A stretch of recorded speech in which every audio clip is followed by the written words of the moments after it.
Guys, आज से मैं इस चैनल पर रेनगेट इमॉर्टल सीरीज को स्टार्ट करने जा रहा हूं, जिसमें हमें वांग लिंग की कहानी दिखाई गई है, जो एक साधारण और बहुत ही कम टैलेंट वाला लड़का होता है। उसके कम टैलेंट की वजह से सब लोग उसको बुली किया करते थे और उसकी फैमिली का भी मजाक उड़ाया जाता था। वांग लिन अपने पेरेंट्स को खुश करने के लिए इमॉर्टल बनना चाहता है, ताकि फिर कोई उन्हें परेशान ना कर पाए। उम्मीद करता हूँ कि आपको ये कहानी पसंद आएगी और इसके डेली एपिसोड आएंगे। इस कहानी की शुरुआत में हमें बताया जाता है कि हजारों सालों पहले कल्टिवेशन रीजन के 3 ग्रेट ट्रेजर में से एक हेवन डिफाइनिंग बिट गलती से अर्थ पर आ गिरी, जिसे वर्मिलियन बर्ड रीजन के सबसे पावरफुल कल्टिवेटर सीटू नान ने ले लिया। अफवाहें फैलने लगी कि हेवन डिफाइनिंग बिट की मदद से एशियन इमॉर्टल डोमेन तक पहुंचा जा सकता है, जिसके बाद से ही इस ग्रेट ट्रेजर को लेने की बैटल कभी भी नहीं रुकी। फिर हम सी जियांग माउंटेन का सीन देखते हैं। सीटू नान के पास हेवन डिफाइनिंग बिट था, जिसे लेने के लिए दूसरे डोमेन्स के 3 मास्टर उन पर अटैक कर रहे थे।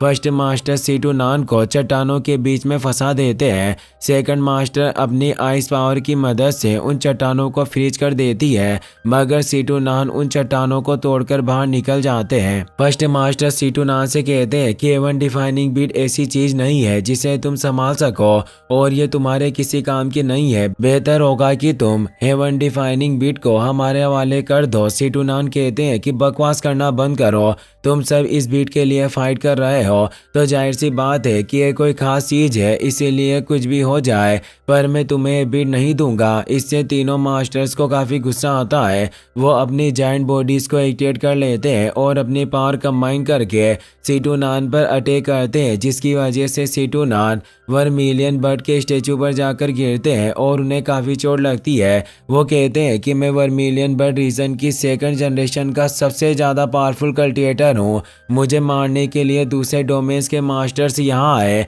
मुझे खुशी है कि मैंने अपनी इस लाइफ में इतना सब कुछ हासिल कर लिया।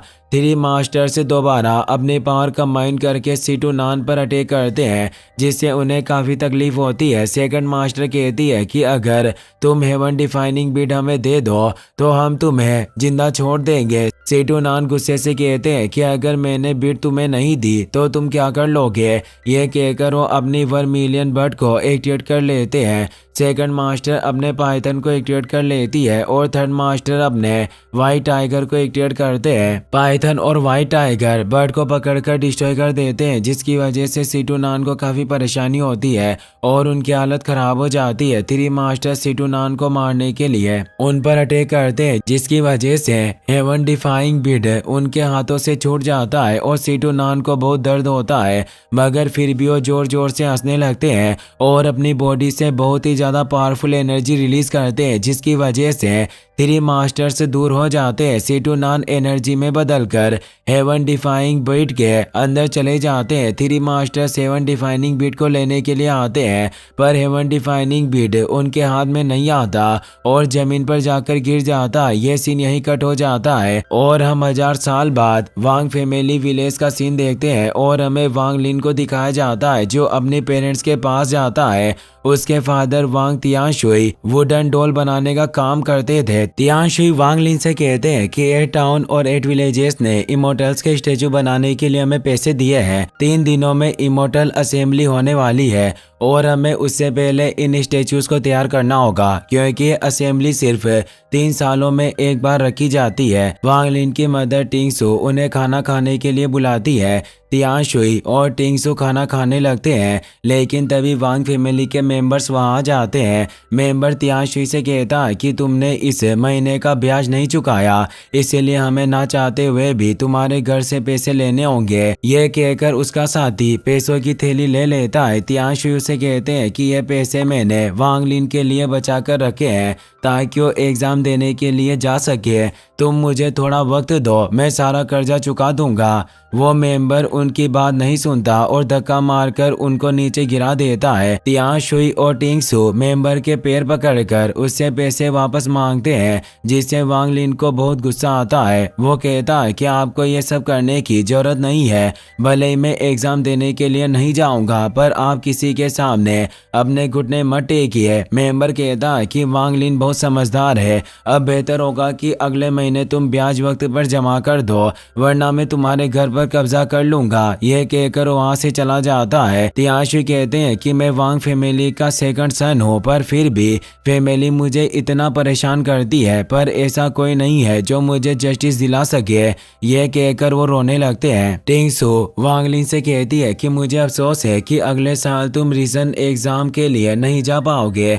हमारी वजह से तुम्हें इतनी परेशानी का सामना करना पड़ रहा है, इसीलिए मैं तुमसे माफी मांगती हूँ। वांग लिन कहता है कि आपको फिक्र करने की जरूरत नहीं है, इससे कोई फर्क नहीं पड़ता कि मैं इस साल रीजन एग्जाम देने के लिए जा पाऊंगा या नहीं। मेरे लिए आप दोनों का खुश रहना जरूरी है। तभी वांग लिन के अंकल तियान तो वहाँ जाते हैं। वो कहते हैं कि आज मैं एक खास चीज के बारे में बात करने के लिए यहाँ आया हूँ। जाओ रीजन का हेंग्यू सेक्ट इमोर्टल कल्टिवेशन के मेजर सेक्ट्स में से एक है। हेंग्यू सेक्ट नए स्टूडेंट्स को सिलेक्ट कर रहे हैं और हमारी वांग फैमिली की तरफ से 3 स्टूडेंट्स हेंग्यू सेक्ट को ज्वाइन कर सकते हैं। यह मेरे लिए बहुत मुश्किल था, मगर फिर भी मैंने वांग लिन को सिलेक्शन में भेजने का इंतजाम कर लिया है। अगर वांग लिन हेंग्यू सेक्ट को ज्वाइन कर लेता है तो कोई भी तुम्हें परेशान करने की हिम्मत नहीं करेगा। ये बात सुनकर वांग लिन खुश हो जाता है, पर उसके पेरेंट्स उदास हो जाते हैं। तियाशु कहते हैं कि मैं मानता हूँ कि इमोर्टल कल्टिवेशन बहुत ही अच्छा होता है, पर मैंने सुना है कि इमोर्टल कल्टिवेशन में ऐसे भी खतरे आते हैं जिनके बारे में हम सोच भी नहीं सकते।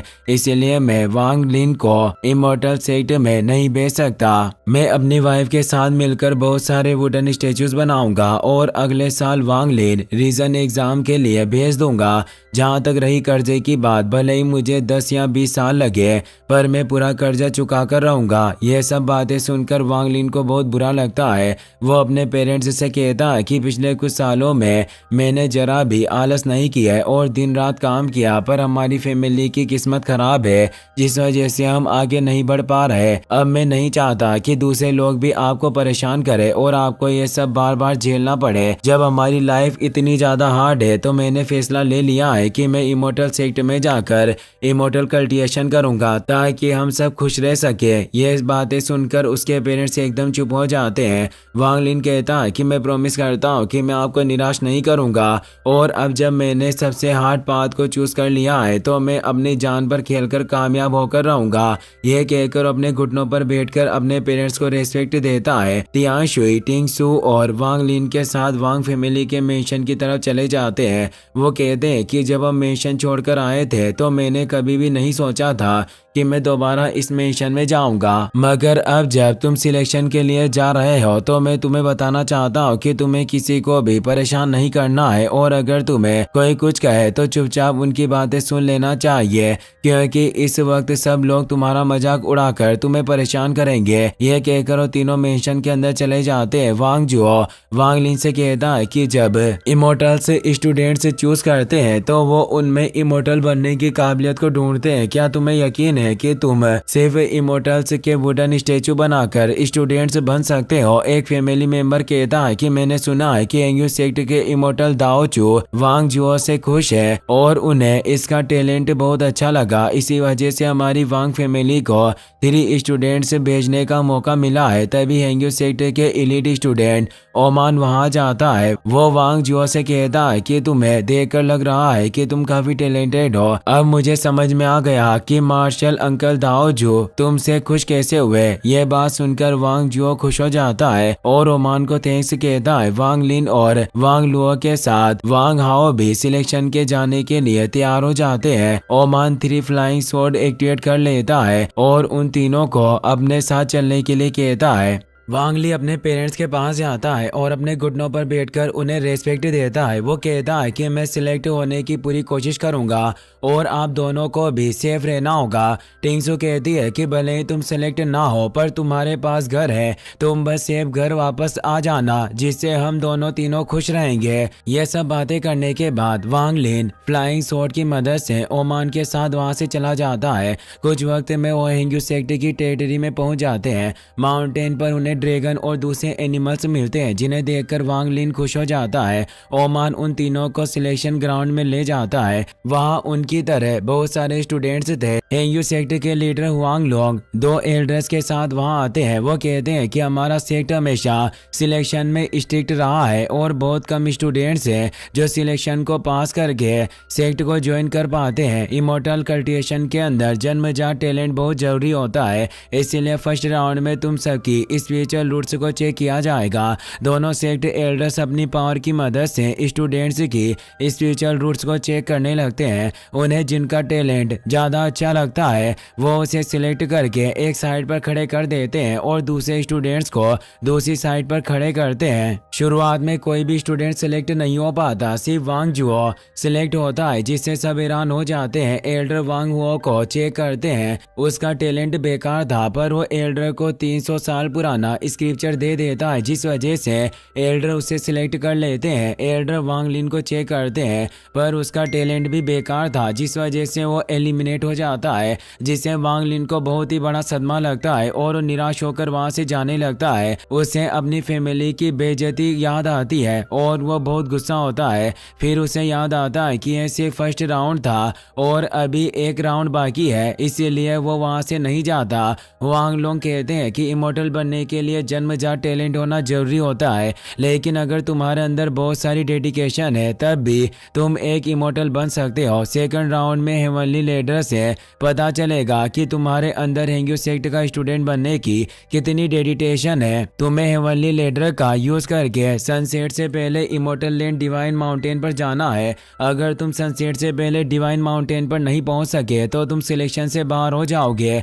अगर ऊपर पहुंच गए तो तुम्हें हेंगयू सेक्ट का स्टूडेंट बना लिया जाएगा। इसके अलावा अगर तुमने बीच रास्ते में खतरे से डरकर चिल्लाना शुरू कर दिया तो तुम्हें एलिमिनेट कर दिया जाएगा। यह कहकर हेवनली लीडर को एक्टिवेट कर देते हैं। सभी स्टूडेंट्स तेजी से ऊपर चढ़ने लगते हैं। वांग लिन भी बिना वक्त गवाए ऊपर चढ़ जाता है और तेजी से आगे बढ़ने लगता है, पर एक स्टूडेंट उसे धक्का मारकर आगे निकल जाता है। वांग लिन उसे कुछ नहीं कहता और खड़ा होकर आगे बढ़ने लगता है। वांग लिन को धक्का मारकर जाने वाला स्टूडेंट ऊपर जाकर इल्यूजन में फंस जाता है। उसे लगता है कि वो आग से गिरा हुआ है और उसकी बॉडी जल रही थी। वो डरकर जोर जोर से चीखने लगता है और नीचे गिर जाता है, मगर एलईडी स्टूडेंट उसे पकड़कर जमीन पर ले जाता है। इसी तरह बाकी स्टूडेंट्स को भी भ्रम होने लगते हैं और वो लेडर से गिरकर एलिमिनेट हो जाते हैं। ऊपर चढ़ते हुए वांग लिन भी इल्यूजन में फंस जाता है, जिसमें उसके चारों तरफ लावा आ जाता है। धीरे धीरे लावा बढ़ने लगता है और वांग लिन की बॉडी को टच करता है। वांग लिन कहता है कि यह सब एक इल्यूजन है, भले ये इल्यूजन ना हो और मैं अपंग क्यों ना बन जाऊं, पर मैं इस तरह हार नहीं मान सकता। मुझे कुछ भी करके ऊपर जाना होगा। लावा बहुत ज्यादा बढ़ जाता है और वांग लिन पूरी तरह से लावा के अंदर डूब जाता है, मगर फिर भी वो हार नहीं मानता और तैरकर बाहर निकल जाता है, जिसकी वजह से वह इल्यूजन खत्म हो जाता है और वांग लिन इमोर्टल लैंड के सामने पहुंच जाता है। मगर इमोर्टल लैंड तक पहुंचने का कोई रास्ता नहीं था और वहां एक खाई थी। उस खाई को देखकर वांग लिन निराश हो जाता है और उसे कोई उम्मीद नहीं दिखती। तभी उसकी नजर रकी स्टोन पर पड़ती है, जिस पर लिखा था कि तुम्हें पूरी डेडिकेशन के साथ कोशिश करनी होगी। यह बात पढ़कर वांग लिन अपनी आंखें बंद कर देता है और पूरी डेडिकेशन के साथ आगे बढ़ता है, जिसकी वजह से वो हवा में चलने लगता है। वो इनविजिबल सीढ़ियों को छोड़कर तेजी से होली लैंड के पास जाता है, मगर उसके सामने एक बैरियर आ जाता है, जिसकी वजह से वो होली लैंड पर नहीं पहुंच पाता। वांग लिन के लाख कोशिश करने के बाद भी वो बैरियर ओपन नहीं होता, जिससे वांग लिन को बहुत ही ज्यादा गुस्सा आता है। वो कहता है कि मैं इतने करीब आ गया तो आखिरकार अब तुमने मुझे रिजेक्ट कैसे कर दिया। एक एल्डर कहते हैं कि तुम्हारा वक्त खत्म हो गया है। मैं मानता हूँ कि तुम्हारे पास डेडिकेटेड हार्ट है, पर इस हार्ट के साथ तुम ग्रेट वे के तरीकों के साथ नहीं रह सकते। यह बात सुनकर वांग लिन निराश हो जाता है और वहां से जाने लगता है, लेकिन वो दोबारा तेजी से होली लैंड में जाने की कोशिश करता है, पर बैरियर की फोर्स की वजह से वो दूर एक केव में जाकर गिरता है और बेहोश हो जाता है। अचानक हेवन डिफाइंग बीट उस केव के अंदर आ जाता है। बीट की डिवाइन एनर्जी की वजह से वांग लिन के सारे घाव ठीक हो जाते हैं और उसे होश आ जाता है। वांग लिन हेवन डिफाइंग बीट को टच करता है, जिसकी वजह से बीट एक्टिवेट हो जाता है और वांग लिन बीट के ड्रीम स्पेस में पहुंच जाता है।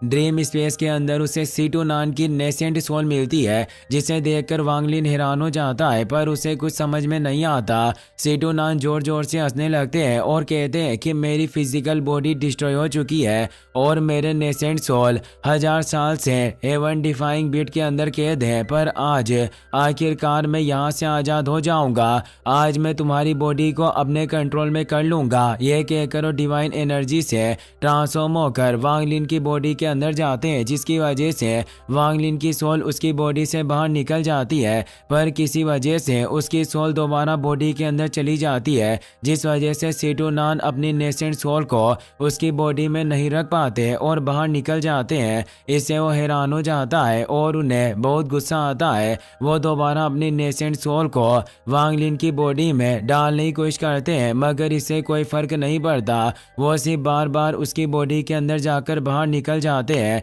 जिससे वो निराश हो जाते हैं। वो कहते हैं कि मैंने 1000 साल इंतजार किया, मगर फिर भी मैं तुम जैसे मॉर्टल की बॉडी को अपने कंट्रोल में नहीं कर पा रहा। आखिरकार ऐसा कैसे हो सकता है? यह कहकर सीटू नान सोचते हैं कि एवन डिफाइंग बीड अपनी मर्जी से इस लड़के को चूज किया है। इसका जन्मजात टैलेंट बहुत कमजोर है। अगर मैंने इसके पावरफुल बनने के बाद यहाँ से बाहर निकलने का इंतजार करूँ तो इतने वक्त में 1 मिलियन बर्ड रीजन पूरी तरह से डिस्ट्रॉय हो जाएगा और मैं कुछ नहीं कर पाऊंगा।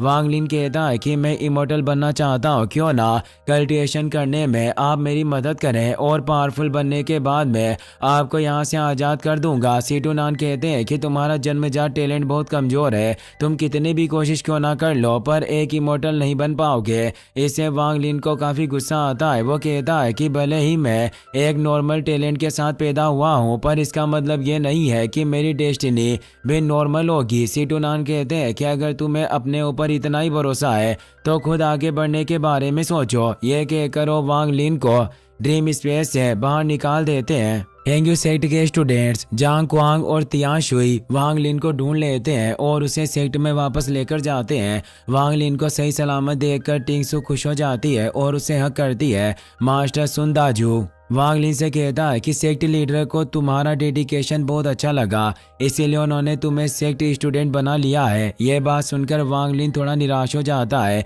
क्योंकि वो अपने पेरेंट्स को छोड़कर नहीं जाना चाहता था, पर तियान शुई उसे जबरदस्ती जांग क्वांग के साथ वहां से भेज देते हैं। जांग क्वांग वांग लिन को सेक्ट में लेकर आ जाता है। वो बताता है कि इमोर्टल सेक्ट में स्टूडेंट्स के ड्रेस कलर से उनकी रैंक तय की जाती है। व्हाइट कलर ड्रेस वाले स्टूडेंट्स सबसे हाई रैंक के होते हैं, उनके बाद रेड ड्रेस और येलो ड्रेस वाले स्टूडेंट्स होते हैं। अभी तुम ग्रे ड्रेस स्टूडेंट हो, इसीलिए तुम्हें इनर सेक्ट स्टूडेंट में नहीं गिना जाएगा। तुम्हें अपनी रैंक बढ़ाकर इनर सेक्ट में आना होगा। यह सब बताकर वो वांग लिन को दूसरे ग्रे ड्रेस स्टूडेंट के पास छोड़कर चला जाता है। ग्रे ड्रेस स्टूडेंट को येलो ड्रेस स्टूडेंट शूलांग संभालता है। जांग हो वांग लिन से कहता है कि मैं जानता हूँ कि शुरुआत में तुम्हें यहाँ काफी अजीब लग रहा होगा, पर तुम्हें फिक्र करने की जरूरत नहीं है। अगर तुम्हें कोई चीज समझ में ना आए तो तुम मुझसे पूछ सकते हो। शूलांग स्टूडेंट को टास्क टोकन देकर कहता है कि कल से तुम्हें ये टास्क पूरे करने हैं। अगर कोई भी 7 दिनों के अंदर अपना टास्क पूरा नहीं कर पाया तो मैं एल्डर को उसके बारे में बताऊंगा और उसे सेक्ट से निकाल दिया जाएगा। वांग लिन को रेड टोकन मिलता है, पर उसे रेड टोकन के बारे में कुछ भी नहीं पता था। वो शूलांग से पूछता है कि क्या टास्क पूरा करने के बाद मैं कल्टिवेशन कर सकता हूँ। ये बात सुनकर सारे स्टूडेंट जोर जोर से हंसने लगते हैं। शूलांग कहता है कि क्या तुम्हें सच में ऐसा लग रहा है कि तुम रेड टास्क को पूरा कर पाओगे? लगता है कि अभी तुम्हें इसके बारे में कुछ नहीं पता, जिस वजह से तुम ऐसी बातें कर रहे हो। यह कहकर वहां से चला जाता है। रात में वांग लिन जांग हू से पूछता है कि आखिरकार किसी भी स्टूडेंट ने रेड टास्क टोकन क्यों नहीं लिया, जबकि उस टास्क में कुछ पॉट के अंदर पानी भरना है।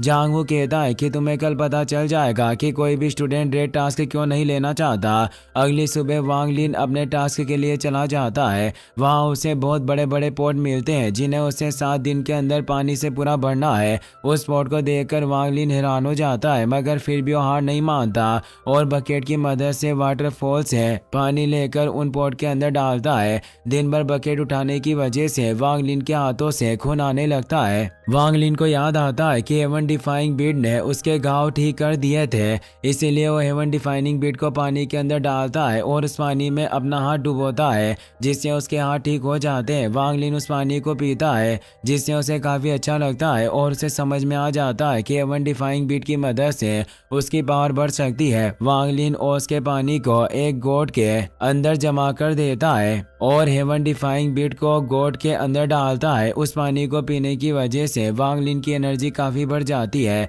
यह देखकर सीटूनान खुश हो जाते हैं। वो कहते हैं कि यह लड़का काफी स्मार्ट है, इसने ओस की मदद से हेवन डिफाइंग बीट के वाटर एट्रीब्यूट को अपग्रेड कर लिया। हेवन डिफाइंग बीट के वाटर को पीने की वजह से वांग लिन की एनर्जी बहुत ही ज्यादा बढ़ जाती है और वो तेजी से एक एक करके उन सारे पोर्ट्स को पानी से भर देता है। शूलांग ये सब देख लेता है और उसे बहुत हैरानी होती है। उसे एल्डर की बात याद आती है। उन्होंने कहा था कि ग्रेट रेस स्टूडेंट हमेशा बेग माउंटेन पर रहते हैं, जाहिर सी बात है कि उन्हें वहाँ ट्रेजर मिलेंगे, तो कुछ भी करके तुम्हें वो ट्रेजर उनसे लेने होंगे। ये सब याद करके शूलांग सोचता है कि अभी टास्क खत्म होने में 3 दिन बाकी है, पर वांग लिन ने अपना काम पूरा कर दिया। लगता है कि इसके पास जरूर कोई खास ट्रेजर है। यह सोचकर शूलांग अपनी पावर की मदद से वांग लिन को पकड़ लेता है और उसका गोट छीन लेता है। वो पूछता है कि आखिरकार तुम्हारे पास कौन सा ट्रेजर है जिसकी मदद से तुम इतने स्ट्रॉन्ग बन गए,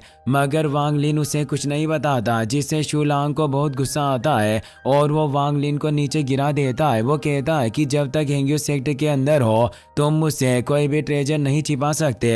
यह कहकर वो वांग लिन को एक किक मारता है, जिसकी वजह से वांग लिन दूर हो जाता है और उसे काफी चोट लगती है। शूलांग गोड लेकर वहां से जाने लगता है, जिससे सीटूनान को बहुत गुस्सा आता है। वो वांग लिन से पूछते हैं कि आखिरकार तुमने उस पर अटैक क्यों नहीं किया और उस जैसे बेवकूफ की मार क्यों खाई। वांग लिन कहता है कि अपनी इस पावर के साथ मैं शूलांग को नहीं हरा सकता। उसने मुझे परेशान किया है और इमोर्टल बनने के बाद मैं उससे बदला जरूर लूंगा। सीटूनान कहते हैं कि मैं तुम्हारे इमोर्टल बनने का इंतजार नहीं कर सकता, इसीलिए आज से मैं तुम्हें कल्टिवेशन सिखाऊंगा। ये बात सुनकर वांग लिन हंसने लगता है। वो कहता है कि मुझे लग रहा था कि आप भी दूसरे लोगों की तरह मुझे छोड़कर किसी और को चूज कर लेंगे। सीटूनान कहते हैं कि मैं सच में तुम्हें छोड़कर किसी दूसरे इंसान को चूज करना चाहता हूँ, पर हेवन डिफाइनिंग बीट ने खुद तुम्हें चूज किया है, जिस वजह से मैं कुछ नहीं कर सकता। सबसे पहले मैं तुम्हारी स्पिरिचुअल रूट्स को स्ट्रॉन्ग करूंगा, तुम आगे बढ़ सको। अभी तुम से फर्स्ट लेवल पर हो और हेंग्यू सेक्ट की स्पिरिचुअल एनर्जी भी